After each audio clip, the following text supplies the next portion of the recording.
I want to be real clear. It's your words, not mine. That when you said I called Nick Diaz an idiot savant. No, I definitely did not say that. It could be misconstrued. Yeah, no, I don't mean it like that. Those are your words. I didn't mean it like that. Nick knows I'm a big fan of his. No. I meant it like you meant like he's a focused person. He's a focused, yeah. Like well, when you get, I mean, if you get great at anything, anybody that's at a high level in anything has to be obsessed. You have to be obsessed with that thing, and if you have the kind of mind that can just focus on one thing, whatever it is, surfing, whatever it is. Like there's people that could just focus on one thing, and they're not a regular person in that. Like they have the ability. There's people that have ability to just continually do something to get it better and better and better, past all the stress, past all the anxiety, past all the shit that's involved in it. And then with fighting, it's also the danger, and then the injuries. You're getting cut up. Like both the Diaz brothers have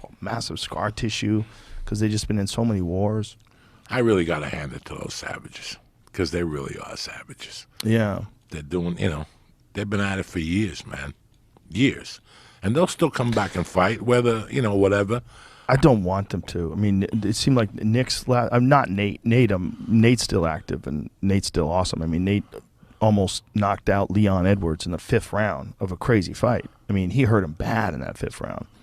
Nate's still at the top of the food chain, but Nick had one fight back against Robbie Lawler, and it just didn't necessarily look like he was doing it because he wanted to fight. He was doing it because he probably needed some money, and that's the thing that you hate to see for any fighter. You want to see the Nick Diaz when he was Strikeforce champion, the Nick Diaz when I mean, he was fucking amazing, dude. Like, a lot of people forgot the Strikeforce days. Like, when he armbarred Cyborg. Like, when he had that war with Paul Daly.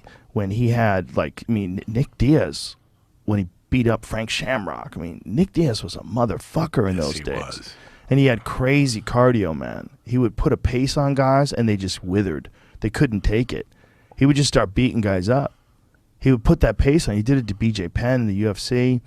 I mean, he would put that pace on you, and you're like, whoa. He would just start wailing on guys. They could not keep up. You're always backing up, and you can't breathe because he's always punching at you. You never get a full breath. You never get that moment where you're posing, looking at each other. There's none of that. He's just in your face constantly. You're trying to breathe, and you're just getting popped over and over and over again. You got to be a special person to be able to do that. You got to be obsessed, like full on locked in. And when you're not, you shouldn't do it anymore. That's the thing. Like a lot of these guys, unfortunately, we were talking about BJ or any of these guys, like when they get past their prime and then they're still competing, you get a distorted sense of who they are. But that's with a lot of fighters. That's how they go out, man. They don't want to accept it. They don't want to accept that it's over. You can't tell them that it's time to go. How can you? Because some guys are still good. Like look at fucking Anderson Silva. When he knocked out Tito Ortiz in that boxing match, beat Julio Cesar Chavez Jr. That guy's a world champion. That guy's a legit world champion boxer. He beat him, and Tito, the Tito knockout was incredible.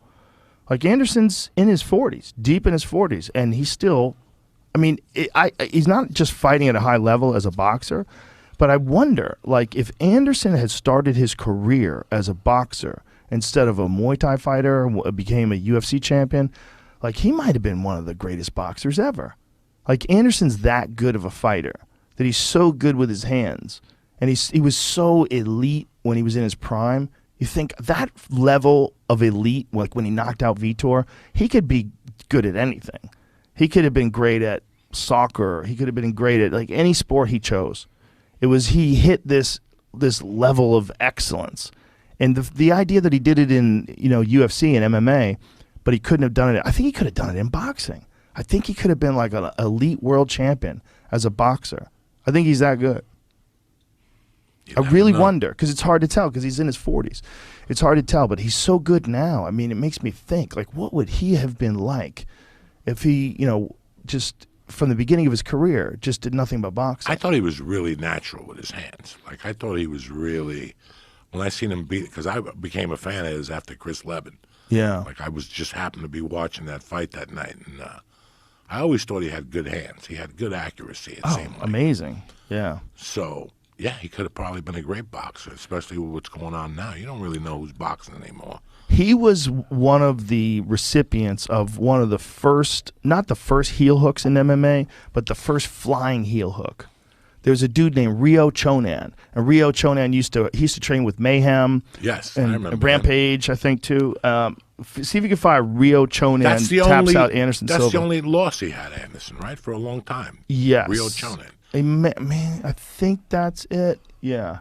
So look at it. Watch what Ryo does. It's so wild. He does some shit that only takes place in movies for the most part.